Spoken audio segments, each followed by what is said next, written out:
इस वीडियो में हम बात करेंगे टर्नरी ऑपरेटर की। टर्नरी ऑपरेटर एक स्पेशल टाइप का ऑपरेटर है और ये कहाँ काम आता है। ट्रस्ट में ये बहुत ही इंपॉर्टेंट है जावास्क्रिप्ट में टर्नरी ऑपरेटर का पता होना। तो चलिए शुरू करते हैं। Ternary operator usually if else statement का शॉर्टकट के रूप में यूज किया जाता है। हम यूजुअली इसको यूज करते हैं कि ये to write the if else statement in a shorter way. पर हमें ये समझने की जरूरत है कि जो इफ स्टेटमेंट है वो कुछ भी रिटर्न वैल्यू नहीं देती हैं। हम इफ स्टेटमेंट में क्या करते हैं, कोई भी कोड जो है वो डंप करते हैं, जैसे कि हम यहाँ पर कर रहे हैं। एक हमने कोड लिखा इफ स्टेटमेंट में जो कि अगर ये कंडीशन ट्रू होगी तो एग्जीक्यूट होगा। अकॉर्डिंग टू दिस कंडीशन ये एग्जीक्यूट होगा, इफ वाला पार्ट एग्जीक्यूट होगा या एल्स वाला पार्ट एग्जीक्यूट होगा, राइट। पर हम इसके जो भी रिजल्ट आएगा, चाहे वो इफ वाला पार्ट एग्जीक्यूट होकर आए या एल्स वाला एग्जीक्यूट होकर आए, उसको हम कहीं पर भी असाइन नहीं कर सकते किसी भी वेरिएबल में। जैसे यहाँ पर यूजर नेम में असाइन नहीं कर सकते। तो लॉजिकली अगर हम इस कोड को इस तरीके से लिखेंगे, इफ स्टेटमेंट को अगर हम असाइन करने की कोशिश करेंगे तो ये हमें एरर देगा और ये गलत है। ये सिंटेक्स एरर देगा और हमें ऐसा नहीं लिखने देगा।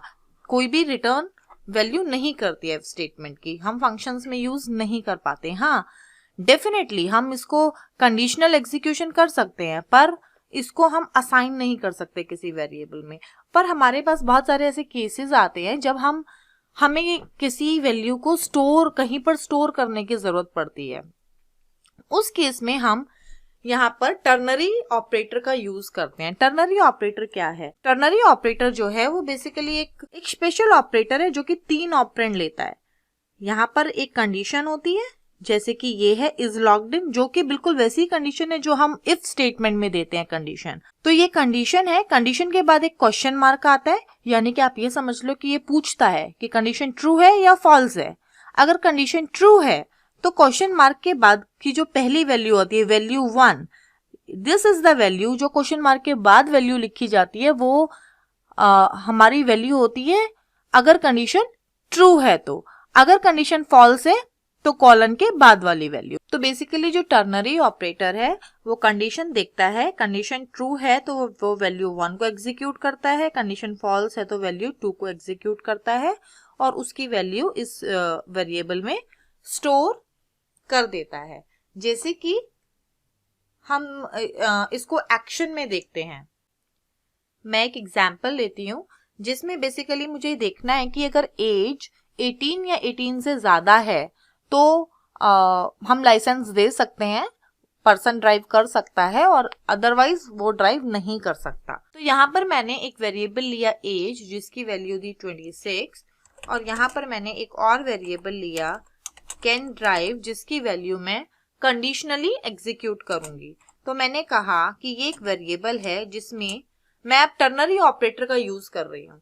मैं कह रही हूँ एज अगर 18 या 18 के इक्वल है तो क्या करे, ये कंडीशन देखे।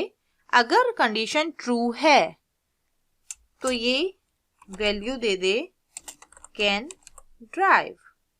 अगर ट्रू नहीं है, फॉल्स है, तो ये दे they not eligible to drive. तो ये जो स्टेटमेंट है ये क्या कर रही है, ये बेसिकली इस कंडीशन को चेक कर रही है। अगर ये कंडीशन ट्रू है तो ये इस वैल्यू को असाइन कर देगी इस वेरिएबल में। अगर कंडीशन फॉल्स है तो ये वैल्यू 2 को असाइन कर देगी इस वेरिएबल में। तो बेसिकली यहाँ पे देखने वाली चीज है ये question mark and this colon. तो बेसिकली क्वेश्चन मार्क से पहले होती है कंडीशन। कंडीशन आप ये समझ लो पूछ रहा है, that's a question, if it is true और फॉल्स। अगर ट्रू है तो वैल्यू 1, फॉल्स है तो वैल्यू 2। तो अगर मैं इसको कंसोल करूं इस वेरिएबल को तो ये हो गया एक्सप्रेशन। कंसोल करूं मैं कैन ड्राइव, कैन ड्राइव में क्या वैल्यू आएगी, तो देखिए आप वो वैल्यू आ रही है कैन ड्राइव, क्योंकि एज है 26 जो है वो ट्रू है, करेक्ट। कंडीशन जो है वो ट्रू है तो ये दे रहा है कैन ड्राइव। अगर मैं इस कंडीशन को 18 से छोटा दे देती हूँ, यानी कि अब कंडीशन जो है वो फॉल्स है, फॉल्स है तो कहाँ जाएगा ये, वैल्यू नंबर 2 पे, which is not eligible to drive. तो इस तरीके से हम टर्नरी ऑपरेटर का यूज करते हैं। और एक बहुत ही कॉमन यूज होता है कि जब हम लॉग इन कर रहे हैं तो हम देख रहे हैं और वेलकम मैसेज दे रहे हैं, तो उसके लिए बहुत इजी तरीके से हम कर सकते हैं कि लेट्स सपोज एक फंक्शन बनाया हमने ग्रीटिंग, और उसमें हमने दिया यूजर नेम, और यहां पर मैंने कहा let name is equal to user name. अगर है तो वो वैल्यू देगा यूजर नेम की, अदरवाइज वो देगा एनोनिमस और मे बी गेस्ट, कुछ भी। और ये यहाँ पे ये फंक्शन रिटर्न कर रहा है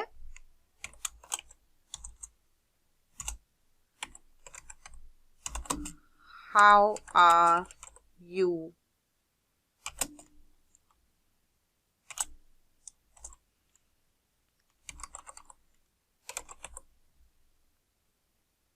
यूजर नेम। सो जो बेसिकली अगर आपको ये सिंटेक्स नहीं समझ आ रहा, ये एक एरो फंक्शन बनाया है मैंने। अगर इस सिंटेक्स में कोई भी प्रॉब्लम है तो मैं डिस्क्रिप्शन पे एक लिंक दे रही हूँ, हम मेरी एरो फंक्शन की वीडियो को रेफर कीजिए आप। तो ये बेसिकली एक फंक्शन है जो कि यूजर नेम ले रहा है, एक आर्ग्यूमेंट है, नेम ले रहा है, और अगर नेम है, यहाँ पर ये कंडीशन है, अगर ये ट्रू है, ये ट्रू दी वैल्यू है, अगर यूजर नेम है तो वो कहेगा, उसकी वैल्यू दे देगा नेम की, यूजर नेम, सॉरी यहाँ पे नेम आएगा, यूजर नेम नहीं, वो नेम की वैल्यू देगा यूजर नेम। अगर नहीं है, यहाँ पर यूजर नेम नल है, तो वो देगा एनोनिमस। अगर यूजर नेम दिया है किसी ने तो वो कहेगा हेलो अमिताभ, हेलो अभिषेक, हेलो जया। अगर कोई भी यूजर नेम नहीं है तो it will say hello anonymous. अगर मैं इसको कंसोल करूं, कंसोल कर कर देखूं, तो आप देखेंगे कि मैंने कहा ग्रीटिंग और यहाँ पे मैंने कहा अमिताभ, तो आप देखेंगे यहाँ पर आ रहा है हाउ आर यू अमिताभ। ठीक है, क्योंकि हमने यहाँ पर नेम दिया है, तो नेम की वैल्यू यहाँ पर अपने आप आ गई। आपको हार्ड कोड करने की जरूरत नहीं है। जो भी लॉगिन होगा, लॉगिन में जो भी यूजर नेम होगा वो वहां पर वेलकम दिखा देगा, वेलकम निधि, वेलकम अभिषेक, वेलकम अमिताभ, वेलकम जया, जो भी यूजर नेम है। और अगर वहां पर यूजर नेम नहीं है, कोई भी गेस्ट है और वो जा रहा है, फॉर एग्जाम्पल लॉगिन नहीं है, अगर हम यहाँ पर देते हैं कि भैया नाम जो है वो नल है, तो क्या करे, तो वो दे दे anonymous, how are you anonymous. तो अगर यूजर नेम नहीं आता, नाम अगर पैरामीटर में नल आ रहा है, यूजर नेम यहाँ पर हमने कहा फॉल्स है, तो ये क्या देगा, नेम की वैल्यू असाइन कर देगा एनोनिमस। और अगर ये ट्रू है तो नेम वेरिएबल में असाइन कर देगा उस यूजर नेम की वैल्यू। तो इस तरीके से हम टर्नरी ऑपरेटर्स को यूज करते हैं कंडीशनली। ये इफ एल्स का बहुत ही शॉर्टकट तरीका भी है, short way of writing if else statement है। और सबसे बड़ी बात है कि इसको हम एज एन एक्सप्रेशन यूज कर सकते हैं। जो इफ स्टेटमेंट है दैट्स अ स्टेटमेंट, वो उसको हम किसी वेरिएबल में असाइन नहीं कर सकते उसकी वैल्यू, जबकि टर्नरी ऑपरेटर की मदद से हम वैल्यू को, इफ स्टेटमेंट कंडीशनली एग्जीक्यूशन पर जो वैल्यू आई है, हम उस वैल्यू को किसी वेरिएबल में स्टोर कर सकते हैं और उस वैल्यू को आगे कहीं भी यूज कर सकते हैं।